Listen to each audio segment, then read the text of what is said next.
বাণিজ্য মন্ত্রণালয়ের অধীনে ভোক্তা অধিদপ্তর ছাড়া আর কেউ বাজারে যায় না। আপনি কৃষি পণ্যের দাম নির্ধারণ করে দিল 27টা, এটা ইমপ্লিমেন্ট হচ্ছে কিনা, এটা বাস্তবায়ন কেউ দেখে না। ওনারা অফিসে বসে নির্ধারণ করে দেওয়া যায় এবং অফিসের বাইরে আর যায় না। আমাদের দাবি হল যে তারা দুর্নীতিবাজ, তারা সরকারি কর্মকর্তাদের প্রতিপদ দুর্নীতিবাদের কারণে সরকারের কিন্তু এই যে সুনাম এটা কিন্তু তলানিতে চলে আসতে যাচ্ছে।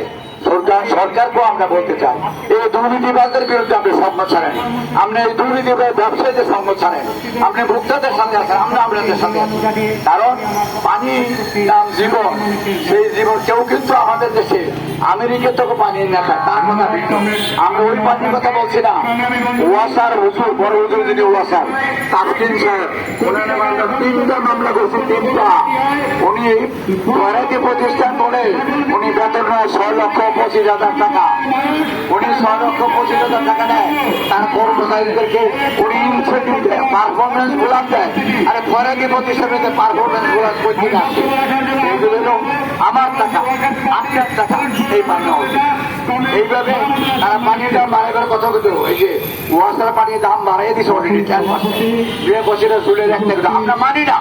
এই জুলাই মাসের পানি খাওয়া যদি অপচয় এবং তারা অপচয় করে তারা ভিতরে দুর্নীতি আছে, যদি এগুলি বন্ধ হয় পানির দাম পাইবার কোনো প্রয়োজন নেই বলে আমরা কেবল পক্ষ থেকে, জনগণের পক্ষ থেকে আমরা দাবি করছি। সুতরাং কোন পণ্যের দাম বাড়ে নেই সহজে যদি বলি, গত 1 সপ্তাহ আগে 2 সপ্তাহ আগে আমি বার্ডেন হাসপাতালে ভর্তি হয়েছি। আমি ওইখান থেকে উত্তরা থেকে একটা ওষুধ ইঞ্জেকশন নিয়ে আমি আসি, তখন দাম ছিল 350 টাকা। বার্ডেনে ভর্তি হওয়ার পরে আমাকে আবার প্রেসক্রিপশন দেওয়ার পরে আমি ওই ইঞ্জেকশন নিতে গিয়ে দেখি 600 টাকা। একটা ইঞ্জেকশনের মধ্যে 600 টাকার দাম বাড়াইছে, 250 টাকা দাম বাড়াইছে। এইটা কি লুটপাটের দেশ? তারা এই ওষুধের ব্যবসা করে, যারা এই পানির ব্যবসা করে, তারা আমরা মনে করি তারা ইস্ট ইন্ডিয়া কোম্পানির যত খারাপ, তাদের চরিত্র ইস্ট ইন্ডিয়া কোম্পানির যত খারাপ। তারা আমাদের দেশ থেকে লুট করে টাকা তারা বিদেশে পাচার করে, তারা ডলারের দাম বৃদ্ধি করে, তারা তারা আন্ডার করে দেয়, অভার করে তারা করে। আমরা সাধারণ মানুষ রিক্সাওয়ালা মুখে মুখে রুইন বা হুমায়ুন করি, আমরা করি না। আমরা দুর্নীতির লোকে জড়িত না।